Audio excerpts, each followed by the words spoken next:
اقوام متحدہ کی جنرل اسمبلی میں وزیر اعظم عمران خان کی تقریر پر بھارت کے جواب پر پاکستان نے جواب الجواب میں کہا کہ مقبوضہ جموں و کشمیر میں بھارتی حکومت کا ظلم جاری ہے جو بدترین دہشت گردی ہے۔ مزید تفصیلات جانیے اس ویڈیو میں، لیکن اس سے پہلے سبسکرائب کریں ہمارا چینل۔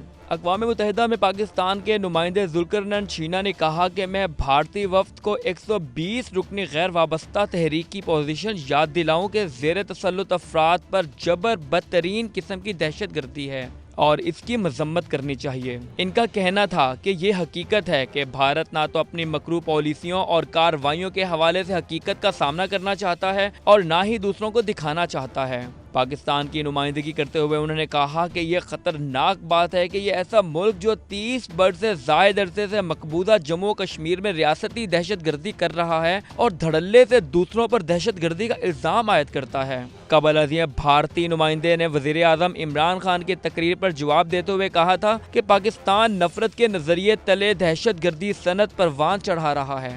اپنے جواب میں پاکستانی نمائندے نے کہا کہ یہ الزامات ایک ایسے ملک کی جانب سے لگائے جا رہے ہیں جن کا حاضر سروس نیول افسر کمانڈر کلبھوشن یادو کو امن کو سبوتاس اور دہشت گردی کرتے ہوئے رنگے ہاتھوں پکڑا گیا تھا۔ ذوالقرنین شینا نے کہا کہ ایک ملک فاشسٹ RS کے شکنجے میں ہے جو بھارت میں دہشت گردی کے جرم میں 3 مرتبہ پابندی کا شکار رہی ہے۔ کیا ان کو دوسروں پر انگلی اٹھانے کی ہمت ہونی چاہیے؟ انہوں نے کہا کہ بھارت کو پہلو خان کے قاتلوں سے جوابات حاصل کرنے چاہیے جنہیں 2017 میں عوام کے ایک ہجوم نے گائے لے جانے کی پاداش میں قتل کر دیا گیا تھا۔ بھارت کے ریاستی مظالم گنواتے ہوئے انہوں نے کہا کہ بھارت 2002 میں گجرات میں ہوئے قتل عام کے مرکزی کردار کے جواب تلاش کرے جس سے سیاسی فائدہ حاصل کرنے والے مالا مال ہو گئے ہیں جبکہ معصوم متاثرین کرب اور درد میں پھنسے ہوئے ہیں۔ پاکستانی نمائندے نے فارم کو بتایا کہ ان واقعات کے علاوہ بے شمار اور دیگر واقعات کے متاثرین ہندوتوا کے جبر کے سامنے انصاف کے حصول میں ناکام ہیں۔ بھارت نے پاکستان کی توجہ اس حقیقت کی جانب دلائی جو 5 اگست کو آرٹیکل 370 کی منسوخی کے نتیجے میں مقبوضہ جموں و کشمیر میں ہے، لیکن بھارت اپنے روایتی ہتھ کنڈوں کے استعمال کے باوجود عالمی برادری کی توجہ ان مسائل سے ہٹانے میں ناکام ہو چکا ہے۔ ذوالقرنین شینا نے کہا کہ بھارتی نمائندے نے جان بوجھ کر مقبوضہ علاقے میں مکمل اور جابرانہ طور پر مواصلاتی بلیک آؤٹ کی جانب توجہ نہیں دلائی اور نہ ہی معصوم کشمیریوں کی حالت زار سے آگاہ کیا جو گزشتہ 53 روز سے بنیادی غذائی ضروریات تک رسائی سے محروم ہیں اور اپنے مستقبل کے حوالے سے مکمل اندھیرے میں ہیں۔ انہوں نے فورم کے صدر کو مخاطب کرتے ہوئے کہا کہ حقیقت یہ ہے کہ مقبوضہ جموں و کشمیر میں انسانی حقوق کی صورتحال سنگین ہے اور کشمیریوں کی خود ارادیت کے بنیادی حق کو بھارت کی جانب سے مسترد کیا جا رہا ہے۔ پاکستانی نمائندے نے کہا کہ پاکستان اور عالمی برادری کشمیریوں کو یہ حق دلانے کے لیے سلامتی کونسل کی 11 قراردادوں کے تحت پابند ہیں۔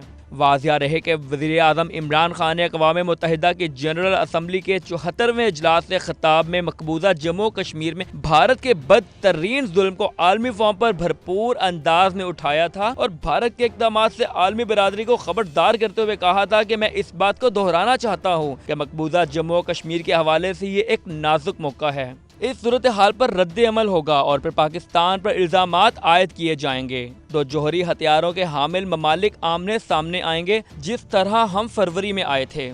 وزیر اعظم نے کہا کہ اس سے پہلے ہم اس طرف جائیں اقوام متحدہ کی ذمہ داری ہے۔ اس کے لیے 1945 میں اقوام متحدہ کا قیام عمل میں آیا تھا۔ آپ اس کو روکنے کے مجاز ہیں۔ اگر کچھ غلط ہوا تو آپ اچھے کی امید کریں گے، لیکن ہم اس سے نمٹنے کی تیاری کر رہے ہوں گے۔ اگر دونوں ممالک کے درمیان روایتی جنگ شروع ہوئی اور کچھ ہوا تو سوچئے کہ ایک ملک جو اپنے ہمسائے سے 7 گنا چھوٹا ہو تو اس کے پاس کیا موقع ہے۔